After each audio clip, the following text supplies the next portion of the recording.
नमस्कार, आप देखना स्टार्ट कर चुके हैं जीवन जीने की कला। दोस्तों, आज का जो वीडियो है वो खास तौर से माताओं बहनों के लिए है। माताओं बहनों की एक समस्या है गर्भाशय में रसौली यानी कि गांठ, जिसे फाइब्रॉइड भी कहा जाता है। तो जब भी ये गांठ हो जाती है गर्भाशय में तो बहुत सी समस्या होती है। किसी को अनियमित पीरियड आने लग जाता है और किसी को अत्यधिक रक्तस्राव होने लगता है, किसी को गर्भाशय में रसौली की समस्या होती है। तो आज के इस वीडियो में इसी के बारे में हम सभी पूर्णतः जानेंगे कि अगर किसी के गर्भाशय में रसौली है तो उसको दूर करने के लिए क्या उपाय हमें करने होंगे।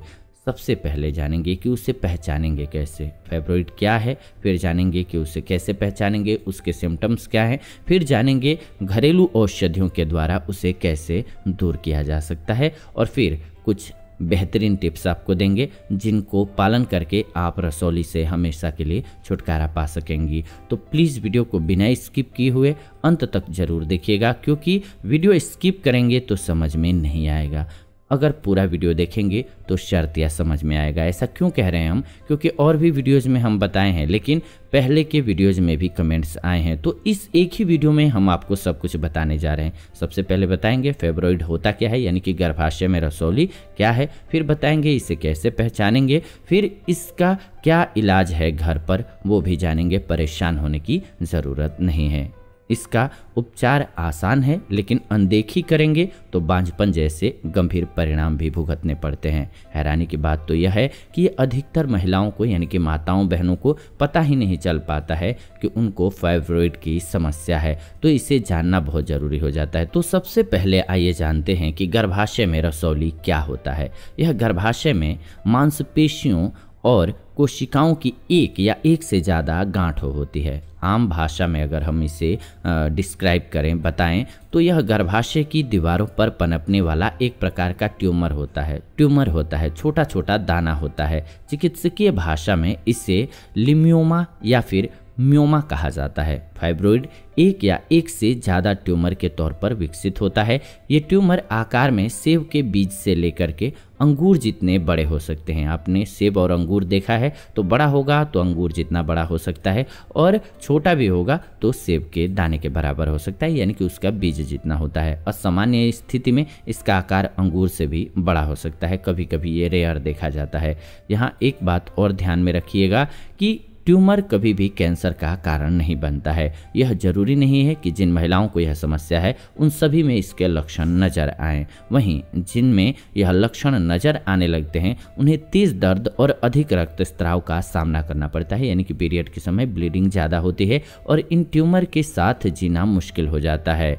यूट्रस फाइब्रॉइड का इलाज पूरी तरह से महिलाओं में नजर आ रहे लक्षणों पर निर्भर करता है, तो इसीलिए लक्षणों को जानना बहुत ज़रूरी है। तो आइए जान लेते हैं किन किन कारणों से महिलाओं को ये बीमारी होती है। कारणों को जानना इसलिए ज़रूरी है कि जब आप कारणों को समझ जाएंगे तो इसे दूर करना आपके लिए आसान हो जाएगा। जी हाँ, तो आइए कारणों को जानते हैं। पहला फैक्टर है आयु। फाइब्रॉइड प्रजनन काल के दौरान विकसित होते हैं, खास तौर पर 30 की आयु से लेकर के 40 की आयु के बीच में, या फिर रजोनिवृत्ति शुरू होने तक इसके होने की आशंका सबसे ज़्यादा होती है। माना जाता है कि रजोनिवृत्ति यानी कि मोनोपॉज शुरू होने के बाद ये कम होने लगते हैं।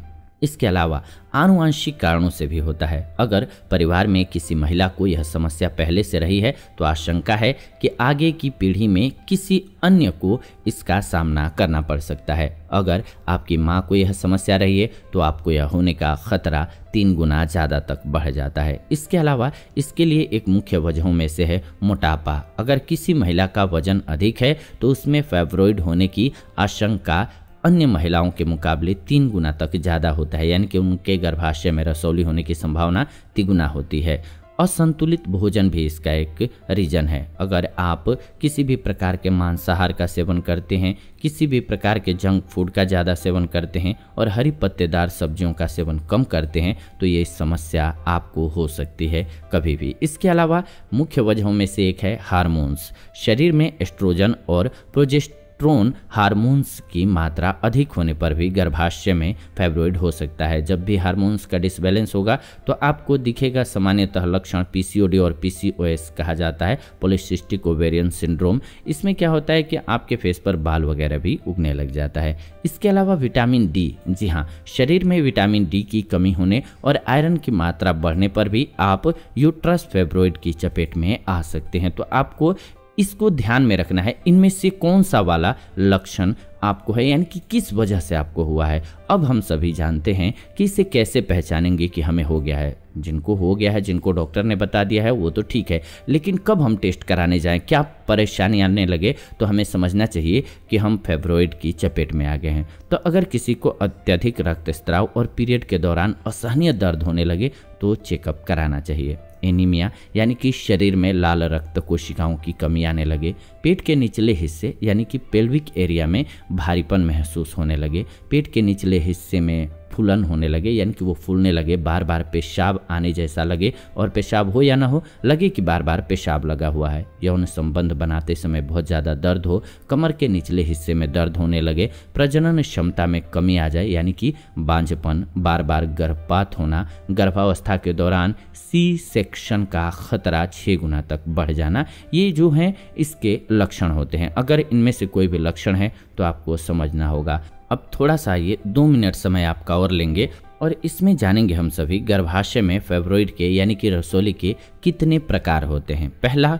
सबम्यूकोसल फाइब्रॉइड होता है। यह गर्भाशय में मांसपेशियों की परत के बीच में विकसित होते हैं। इसके कारण मासिक धर्म के दौरान दर्द के साथ साथ अत्यधिक मात्रा में रक्तस्राव होता है यानी कि ब्लड ज़्यादा आता है, साथ ही साथ गर्भ धारण करने में भी परेशानी होती है ऐसे लोगों को। दूसरा है इंट्राम्यूरल फाइब्रॉइड। यह गर्भाशय की दीवार पर पनपने वाला आम फाइब्रॉइड होता है यानी कि बिल्कुल दीवार पर होता है। इसके कारण गर्भाशय फूल जाता है और बड़ा नजर आने लगता है, साथ ही साथ दर्द और ब्लड ज़्यादा बहने लगता है और गर्भ धारण करना मुश्किल हो जाता है इस स्थिति में। तीसरा है सबसेरोसल फाइब्रॉइड यानी कि यह गर्भाशय के बाहरी दीवार पर विकसित होता है। यह आंत, रीढ़ की हड्डी और ब्लैडर पर दबाव डालता है। इसके कारण श्रोणि में तेज दर्द होने लगता है। चौथा है सर्वाइकल फाइब्रॉइड। यह मुख्य तौर पर गर्भाशय की गर्दन पर पनपता है। और पांचवा होता है इंट्रालिगमेंट फाइब्रॉइड। यह गर्भाशय के साथ जुड़े टिश्यू में विकसित होता है। इससे मासिक धर्म अनियमित हो जाता है। अब आइए जानते हैं कि इसको घर पर कैसे दूर कर सकते हैं। आपको औषधियाँ बताते जा रहे हैं, नियम भी बताते जाएंगे कि किस मात्रा में कैसे इस्तेमाल करना है। आप इसे नोट कर लीजिए, कलम कॉपी ले लीजिए और इससे लिख लीजिए। ये पूरे जीवन काम आएगा। और किसको किसको काम आएगा? जिसे रसौली है उसको काम आएगा, जिसे रसौली नहीं है उसे भी इसका पालन करना चाहिए। रसौली की समस्या होगी नहीं, यानी कि गर्भाशय में फाइब्रॉइड की समस्या नहीं होगी, गांठ की समस्या नहीं होगी। अगर आपके फैमिली में हिस्ट्री रहा है, यानी कि माता को या सिस्टर को रहा है, तो आपको थोड़ा सा और केयरफुल हो जाना है। आपके लिए और ज़्यादा ये कारगर है। पहले से ही ध्यान देंगे तो समस्या ये होगी नहीं। सामग्री नोट कीजिए। पहले औषधि बताते हैं, फिर प्रयोग विधि भी बताएंगे। आपको कुछ औषधियाँ बताएंगे जिनका प्रयोग कीजिएगा। लहसुन की 3 से 5 कलियाँ ले लीजिए और 1 गिलास दूध ले लीजिए। इन कलियों को खाली पेट आपको चबा करके खाना है। ध्यान रखिए, लहसुन की 3 से 5 कलियां लेनी है। इसको खाली पेट चबा करके खाना है। अगर लहसुन का स्वाद और गंध तेज है तो उसे खाने के बाद 1 गिलास ऊपर से दूध पी सकते हैं। अब इसका सवाल है कि कब सेवन करें। तो प्रतिदिन इसका सेवन किया जा सकता है, लेकिन इसकी मात्रा ज़्यादा नहीं होनी चाहिए। कैसे ये फायदा करता है, ये सवाल आपके मन में आएगा। तो हम खाने का स्वाद बढ़ाने के लिए लहसुन को अपने भोजन में वैसे भी शामिल करते हैं। साथ ही यह गर्भाशय फाइब्रॉइड का इलाज करने में भी बहुत सक्षम है। इसमें प्राकृतिक रूप से एंटीऑक्सीडेंट और एंटी इन्फ्लेमेटरी गुण पाए जाते हैं, ये आपको पता है। तो गर्भाशय में ट्यूमर को ये विकसित होने से रोक देता है। इससे यूट्रस फाइब्रॉइड से आराम मिलता है। साथ ही साथ यह आपके पाचन तंत्र को भी बेहतर करता है। पेट में गैस वगैरह की समस्या भी नहीं होने देता है। तो ये एक तरीका आप अपना सकते हैं। दूसरा है सेब का सिरका। इसके लिए 2 चम्मच सेब का सिरका चाहिए होगा, 1 कप पानी चाहिए होगा। सेब के सिरके को हल्के गुनगुने पानी में अच्छे तरह से आपको मिलाना होगा। इसके बाद इस घरेलू उपाय का प्रयोग आपको प्रतिदिन करना होगा। गर्भाशय फाइब्रॉइड यानी कि रसौली के इलाज में सेब के सिरके को घरेलू उपचार के तौर पर इस्तेमाल पहले से ही किया जाता रहा है, क्योंकि अच्छी औषधि है। इसके सेवन से शरीर में जमा हो चुके विषैले पदार्थ बाहर निकल जाते हैं, साथ ही साथ वजन कम करने में मदद मिलती है। और हम पहले ही आपको बताएं कि अधिक वजन के कारण भी महिलाओं को फाइब्रॉइड की समस्या हो सकती है, तो वजन कम करना मस्ट इम्पॉर्टेंट होता है इसमें। हालांकि अभी तक इस तथ्य की वैज्ञानिक पुष्टि नहीं हुई है, लेकिन व्यक्तिगत तौर पर लोगों का मानना है कि सेब के सिरके का सेवन करने से फाइब्रॉइड ट्यूमर के प्रभाव को कम किया जा सकता है। इसके अलावा आप 4 से 5 अशोक के पत्ते ले आइए और उन्हें उबाल करके सुबह सुबह चाय के रूप में लीजिए। आपका मासिक धर्म भी सही समय पर आने लगेगा अगर उसमें गड़बड़ी है तो, और फाइब्रॉइड को भी दूर करने में मदद करेगा। ग्रीन टी का सेवन कर सकते हैं, लेकिन एक दिन में कोई एक ही कीजिएगा और एक बार ही ग्रीन टी का सेवन कीजिए या फिर अशोक का सेवन कीजिए, बार बार मत कीजिएगा। इसके अलावा हल्दी बेहद जरूरी है। जी हाँ, इसको अपनाना बहुत जरूरी है। 1 से 3 ग्राम या फिर आधा इंच हल्दी की जड़ लीजिए। ध्यान रखिए ऑर्गेनिक हल्दी चाहिए आपको, कैसी भी हल्दी नहीं चाहिए। ये पाउडर वाला बिल्कुल नहीं चलेगा जो कि कलर होता है केवल, वो नहीं। ओरिजिनल हल्दी लीजिए, गांठ ले आइए और उसको पीस लीजिए। 1 गिलास जूस तैयार कीजिए। हल्दी की जड़ को या तो काट लीजिए या फिर पीस लीजिए। इसे 1 गिलास जूस में डाल करके पीजिए। आप 30 मिलीलीटर हल्दी पाउडर को दिन में 3 बार ऐसे भी सेवन कर सकते हैं। स्वाद के लिए इसमें चुटकी भर काली मिर्च भी मिला सकते हैं। इसके अलावा आप इसे अपने खाने में भी शामिल कर सकते हैं। अगर आप अपने खाने में मिलाते हैं तो दिन भर में 1 चम्मच हल्दी आपके लिए पर्याप्त है। और दूसरा तरीका क्या है, 2 चम्मच हल्दी पाउडर लीजिए, 1 लीटर पानी ले लीजिए, पानी में हल्दी को मिला लीजिए और फिर करीब 15 मिनट तक इसको उबालिए। इसके बाद पानी को ठंडा होने दीजिए और फिर इसका धीरे धीरे सेवन कीजिए। इस मिश्रण को आपको रोज 2 बार भी पीना है जब तक फाइब्रॉइड की समस्या है। ये साबित हो चुका है अगर कि हल्दी में एंटीऑक्सीडेंट और एंटी इन्फ्लेमेटरी गुण होते हैं। आप जानते होंगे इस बारे में, ये कमाल की औषधि है। साथ ही साथ हल्दी कैंसर और फाइब्रॉइड जैसी बीमारियों को ठीक करने में सक्षम है। हल्दी के सेवन से गर्भाशय के अंदर और बाहर कोमल मांसपेशियों के सेल विकसित होते हैं, जिससे कि प्रजनन क्षमता बेहतर होती है आपकी। इसके अलावा हल्दी एंटी इन्फ्लेमेटरी का प्रमुख स्रोत होने के कारण गर्भाशय में पनपने वाली सूजन और ट्यूमर को जड़ से खत्म कर सकती है। तो इसलिए ये बहुत अच्छी औषधि है। ये तो आपको अनेक रोगों से बचाएगी। आपके गर्भाशय के रसौली को तो कंट्रोल करेगी ही, साथ ही साथ आपके मां बनने में भी मदद कर सकता है। इसके अलावा आंवला, जी हाँ, 1 चम्मच आंवला पाउडर और 1 चम्मच शहद लीजिए। आंवला पाउडर और शहद को मिला करके रोज आपको सुबह सुबह खाली पेट सेवन करना है। और अच्छा परिणाम पाना चाहते हैं तो करीब 1 महीने तक इसका सेवन नियमित रूप से कीजिए। आयुर्वेद में आंवले का प्रयोग औषधि के रूप में वर्षों से किया जाता रहा है। वैज्ञानिक शोधों में भी इस बात की पुष्टि हो चुकी है कि आंवले में एंटीऑक्सीडेंट, एंटी इन्फ्लेमेटरी और एंटीबैक्टीरियल गुण पाए जाते हैं। फाइब्रॉइड में खून की कमी हो जाती है शरीर में, जबकि आंवले के सेवन से लाल रक्त कोशिकाओं के निर्माण में वृद्धि होती है। इस लिहाज से भी रसौली के इलाज के लिए आंवला बेहतरीन उपाय है। जरूर इसका प्रयोग कीजिए। इसके अलावा ग्रीन टी, जी हाँ, 1 ग्रीन टी बैग, 1 कप पानी को गर्म कर लेना है और फिर उसमें ग्रीन टी बैग डाल देना है। फिर इसे चाय की तरह से सेवन करना है। आप दिन में करीब 2 बार पी सकते हैं। ध्यान रखिएगा, ग्रीन टी में एपिग्लोकेटेशिन गलेट नामक तत्व यानी कि पॉलीफिनोल एजेंट पाया जाता है, जो कि फाइब्रॉइड पर कारगर तरीके से कार्य करता है। मुख्य रूप से पॉलीफेनोल हरी पत्तेदार सब्जियों और फलों में पाया जाता है। लैब में किए गए परीक्षण से साबित हुआ है कि गर्भाशय फाइब्रॉइड सेल को जड़ से खत्म करने में ग्रीन टी सक्षम है। साथ ही साथ यह एस्ट्रोजन के स्तर को भी कम करने में सक्षम है। इस लिहाज से रसौली के इलाज के लिए घरेलू उपाय बेहतर है आपके लिए। इसके अलावा दूध का भी प्रयोग कर सकते हैं। 1 गिलास दूध, 1 चम्मच धनिया पाउडर, 1 चम्मच हल्दी पाउडर और 1 चम्मच त्रिफला पाउडर। त्रिफला में आप सभी जानते हैं हरे बहेरा आंवला का प्रयोग करना है। सबसे पहले दूध को गर्म कर लेना है, इसमें अन्य सामग्रियों को डाल देना है अच्छे तरीके से, जो अभी बताया मैंने। फिर दूध का सेवन आपको करना है। दिन में कम से कम 2 बार 1 गिलास दूध पीजिए। अगर आप चाहते हैं कि फाइब्रॉइड की समस्या जल्दी दूर हो जाए तो आज ही अपनी डाइट में योगर्ट और दूध जैसे डेयरी प्रोडक्ट को शामिल कर लीजिए। डेयरी प्रोडक्ट कैल्शियम, फास्फोरस और मैग्नीशियम से भरपूर होते हैं। ये सभी मिनरल्स गर्भाशय के रसौली और ट्यूमर को बढ़ने से रोकते हैं। साथ ही साथ इसमें विटामिन डी भी होता है। फाइब्रॉइड में इसका सेवन करने से फायदा होता है। रसौली के उपचार के तौर पर डेयरी उत्पाद एक अच्छा विकल्प है आपके लिए। इसके अलावा सिंहपर्णी, जी हाँ, इसके लिए 1 गिलास पानी लीजिए, 1 चम्मच सिंहपर्णी की जड़ लीजिए। पानी में सिंहपर्णी की जड़ का पाउडर मिलाइए और करीब 15 मिनट तक उबालिए। इसके बाद पानी को छान लीजिए और हल्का गुनगुना होने दीजिए। इसके बाद आप इस पानी को पीजिए। यह पानी आप करीब 3 महीने तक रोजाना 2 बार पी सकते हैं, आपको लाभ होगा। ध्यान रखिए, हम आपको इतनी सारी औषधियां इसलिए बता रहे हैं कि आपके पास जो उपलब्ध हो तुरंत आसानी से उसका प्रयोग स्टार्ट कीजिए और लंबे समय तक कीजिए। कम से कम 1 से 2 महीने का प्रयोग कीजिए। मात्रा जितना बता रहे हैं बस ध्यान रखिएगा इस बात का, उससे ज़्यादा मत लीजिएगा। ये मत समझिएगा कि जल्दी ठीक होगा, ज़्यादा लेंगे तो फिर तो नुकसान होने लगेगा। इसके अलावा आइए इसी को सिंहपर्णी को दूसरे तरीके से भी लेना जान लेते हैं। 1 लीटर पानी लीजिए, थोड़ी सी सिंहपर्णी की जड़ ले लीजिए। सिंहपर्णी की जड़ को पानी में डाल दीजिए और बर्तन को करीब 12 घंटे के लिए बंद कर दीजिए।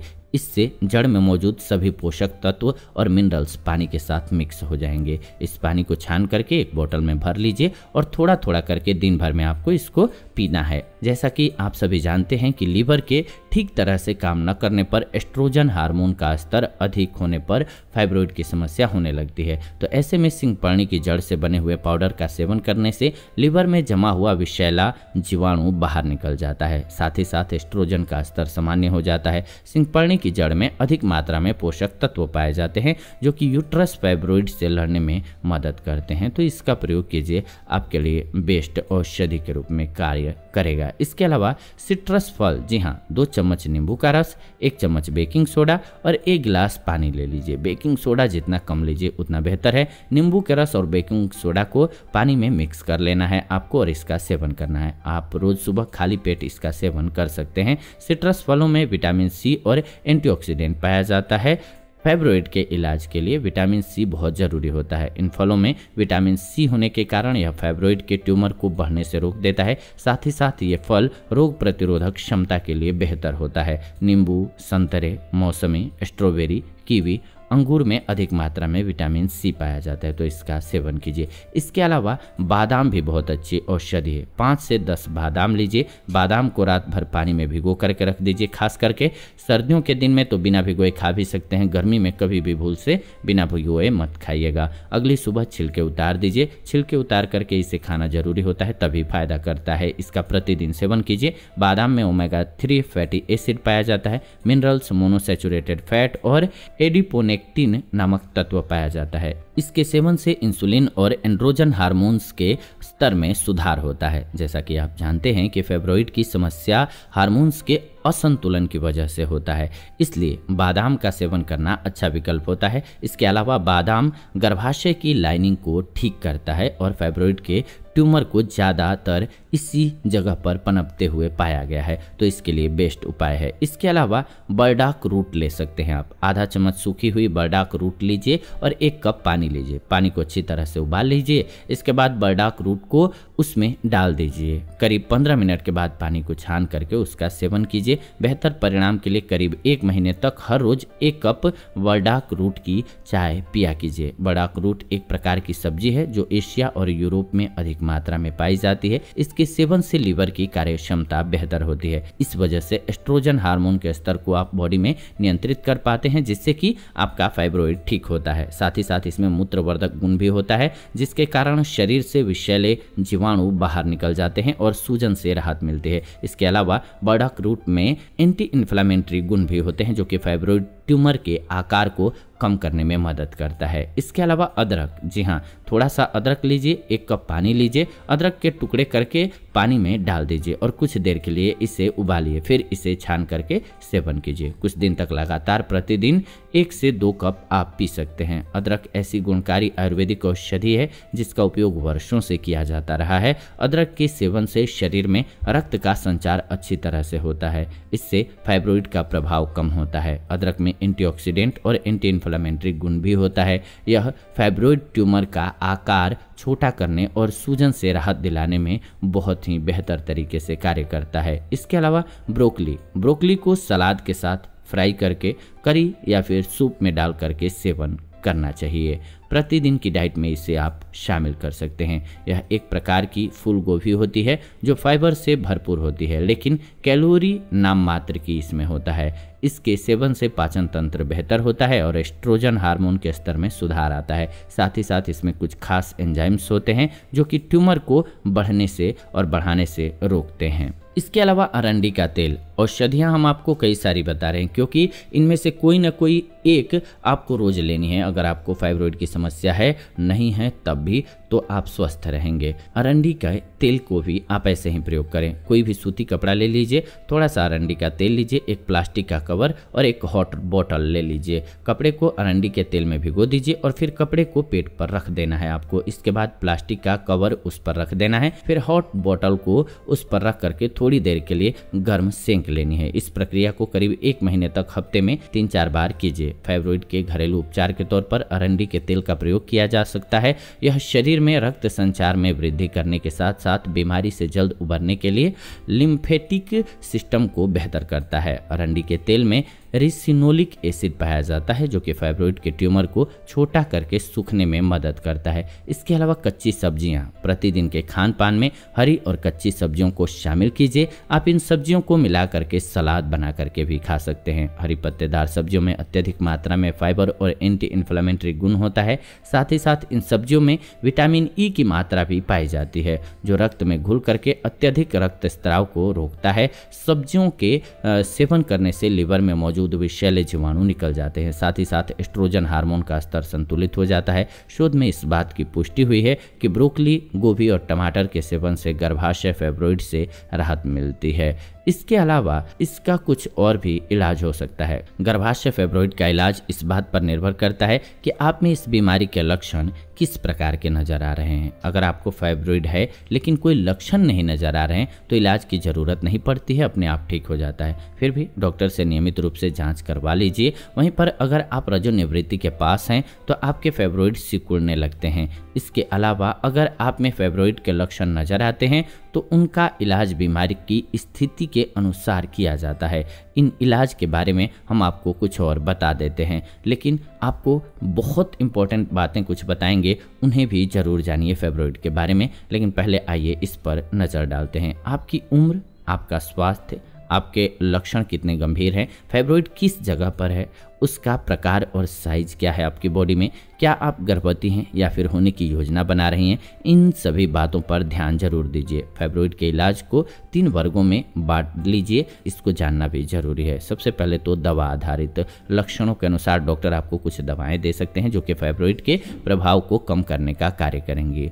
इसके अलावा जब बुरी स्थिति हो जाती है किसी किसी की तो उसकी सर्जरी भी की जाती है। लेकिन सबसे बेस्ट है कि आपको जैसे ही स्टार्टिंग में आपको पता चले कि आपको फाइब्रोइड की समस्या है तो आप क्या कीजिए, आप कपालभाति प्राणायाम स्टार्ट कर दीजिए और जो ये खाने की चीज़ें बताया हमने इसका पालन करने लगिए और कुछ नियम का पालन कीजिए। जैसे कि किसी भी प्रकार की उस चीज़ को मत खाइए जिससे आपका पेट खराब होता हो, जैसे कि वाइट चीनी हो गया, मैदा हो गया और नमक हो गया वाइट वाला, इसका सेवन बिल्कुल बंद कर दीजिए, कम कर दीजिए तो बेहतर है। इसके अलावा आपको क्या करना है, ज़्यादा से ज़्यादा फाइबर युक्त चीज़ों का सेवन करना स्टार्ट कर दीजिए। इसके अलावा अपनी दिनचर्या को बेहतर कर लीजिए और जितना हेल्दी फूड खाएंगे उतना ज़्यादा आपके स्वस्थ रहने के चांसेज होंगे और आपको फाइब्रोइड की समस्या होगी नहीं, होगा भी तो वो खुद ब खुद ठीक हो जाएगा। अब कुछ बातें और कुछ टिप्स जान लीजिए। बेशक फाइब्रोइड की समस्या गंभीर होने पर अच्छे डॉक्टर से इलाज करवाना बेहतर है, लेकिन इसी के साथ साथ अपनी डाइट और जीवन शैली में बदलाव करना बहुत ज़रूरी है। हम आपको बता रहे हैं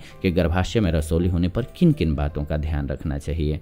क्या करें ऐसे में, तो फल और सब्जियां खाएं। कई शोधों में इस बात की पुष्टि की गई है कि सेब, ब्रोकली, टमाटर जैसे ताजे फल और सब्जियां खाने से फाइब्रोइड के खतरे को काफी हद तक कम किया जा सकता है। साथ ही साथ पौष्टिक अनाज के सेवन से इसके लक्षणों में कमी आती है। इसके अलावा रक्तचाप पर नजर रखिए। अगर आपका रक्तचाप संतुलित है यानी कि ब्लड प्रेशर संतुलित है तो गर्भाशय की रसौली आपको तंग नहीं करेगी।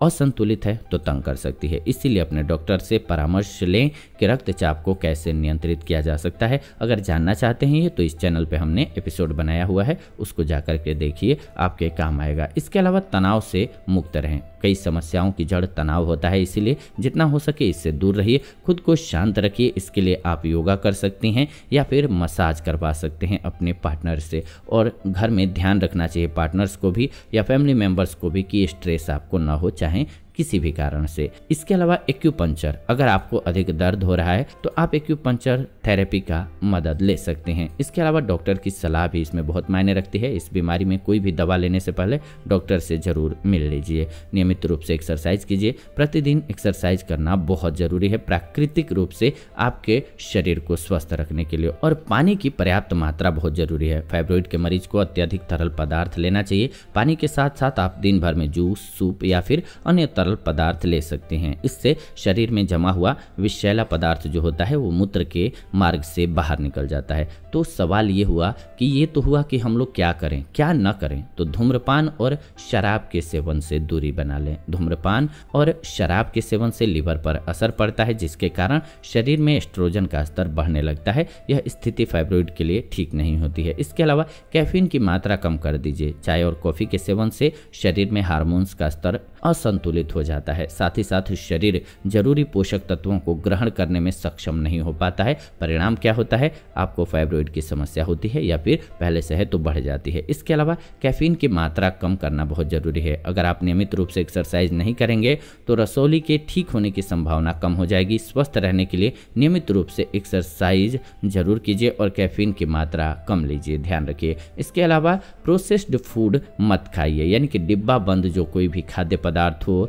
जो कि डिब्बा बंद हो, या फिर आप कोई भी ऐसी चीज़ जो कि बहुत ज़्यादा मसालेदार हो या बहुत ज़्यादा मीठा हो, बहुत ज़्यादा तीखा हो, उसका प्रयोग खाने के लिए मत कीजिए, नहीं तो आपकी समस्या बढ़ती चली जाएगी। आप बचने की जगह पर और ज़्यादा परेशान रहने लगेंगे। तो ये बेहद ही कुछ महत्वपूर्ण टॉपिक्स हैं जिनका ध्यान रखना चाहिए। इन बातों का जो लोग ध्यान रखेंगे उनको कभी भी फाइब्रॉइड की समस्या नहीं सताएगी। और कपालभाति प्राणायाम एक ऐसा प्राणायाम है जो कि आपको कितनी भी पुरानी फाइब्रॉइड की समस्या हो, शरीर में कहीं पर भी गांठ हो, उसको जड़ से समाप्त कर देती है। तो कपालभाति प्राणायाम आप YouTube पर वीडियोज में देख लीजिए, खास करके बाबा रामदेव बहुत अच्छा बताते हैं, उनका देख लीजिए और उस प्रकार से कपालभाति प्राणायाम जरूर किया कीजिए। सुबह आपका 5 से 10 मिनट लगेगा। आप देखेंगे कि कमाल के रूप में, चमत्कारिक रूप से आप खत्म कर पाएंगे अपने रसौली को। 1 महीना ये प्रयोग करके देखिए। आपको ना लाभ हो तो आप जैसा कि इलाज करा रहे हैं वो तो कर ही रहे हैं, लेकिन आपको ऐसा होगा ही नहीं कि लाभ नहीं होगा, डेफिनेटली लाभ होगा। इसमें से कोई भी एक औषधि अपना लीजिए, चाहे ग्रीन टी पीना स्टार्ट कर दीजिए, अशोक की पत्तियों की चाय पीना स्टार्ट कर दीजिए और उसके साथ में कपालभाति प्राणायाम कीजिए। और खाने में जो हमने आपको बताया कि छोड़ना है और नशे में वो छोड़ दीजिए, और जिन चीज़ों का सेवन बताया उनका सेवन थोड़ा करना स्टार्ट कर दीजिए, जैसे कि हल्दी वगैरह का। तो आप डेफिनेटली इससे राहत पा सकेंगी। फिर भी अगर आपको कुछ समझ में ना आया हो या फिर आपका कोई सवाल हो तो लिख भेजिए कमेंट्स के माध्यम से। हम आने वाले दिनों में वीडियो के माध्यम से आपके सवालों के जवाब भी जरूर देंगे। उम्मीद करते हैं कि आपको वीडियो बेहद पसंद आई होगी। अगर वीडियो पसंद आई है तो वीडियो को लाइक कर दीजिए, शेयर कर दीजिए व्हाट्सएप पे, फेसबुक पे, अपने फैमिली मेम्बर्स के साथ, दोस्तों के साथ, ताकि उनको भी एक बेहतर जानकारी मिले। मेरा ये प्रयास है कि सभी स्वस्थ रहें, आप भी इसमें भागीदार बने। वीडियो को लाइक, शेयर और कमेंट करके फिलहाल विदा लेते हैं आज की इस वीडियो से। जुड़ेंगे नई वीडियो में। अंत तक आप सभी हमारे साथ बने हुए हैं, बेहद खुशी है हमें इस बात की। जुड़ते हैं नई वीडियो में नई जानकारी के साथ, तब तक खुश रहें, स्वस्थ रहें। धन्यवाद, नमस्कार।